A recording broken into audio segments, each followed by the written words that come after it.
Carolina and Tennessee as a regional drought continues. Stephanie Stokes, WABE News.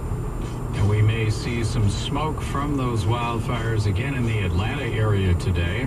They may lend a little color to that supermoon that's out right now. 38 degrees at 6:33. Good morning. Support for NPR comes from NPR member stations and from Red Hat, providing a broad portfolio of open source technologies to Fortune 500 companies, including enterprise Linux, middleware, and containers.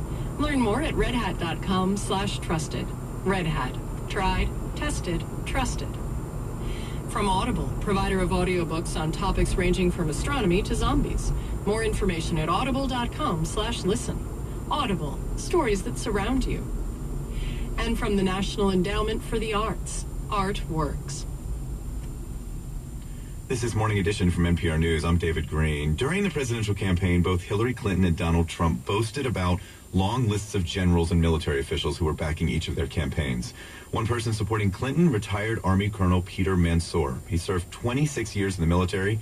He's a professor of military history at Ohio State University. And Clinton, he had said, was the first Democratic presidential candidate he ever supported in his adult life. He's a longtime Republican, but felt Donald Trump was just too dangerous. Well, now that Trump will be president, let's find out if and how Trump could win him over. Professor Mansour is on the line via Skype. Good morning.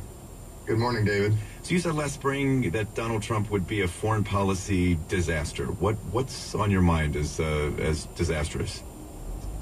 Well, he has very little background in national security or foreign policy. By his own admission, he doesn't read any books. He says he's his own best advisor, and that's, quite frankly, a terrifying thing. But if that's the worst thing, I mean, could he bring people in who would give you confidence?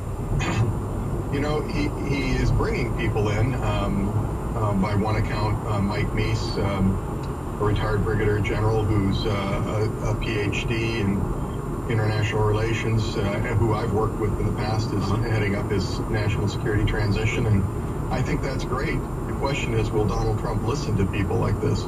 Well, let's talk about one foreign policy challenge, which is ISIS. I mean, Donald Trump has said he is going to destroy ISIS. Could that be the kind of focused, intense talk that you want to hear from a president in a major war against a terrorist group, and then maybe he takes advice on actual policy from some of the people you're talking about? Yeah, I think destroying ISIS is actually the right goal. It was also the goal of the Obama administration. However, the question is how you're going to go about it.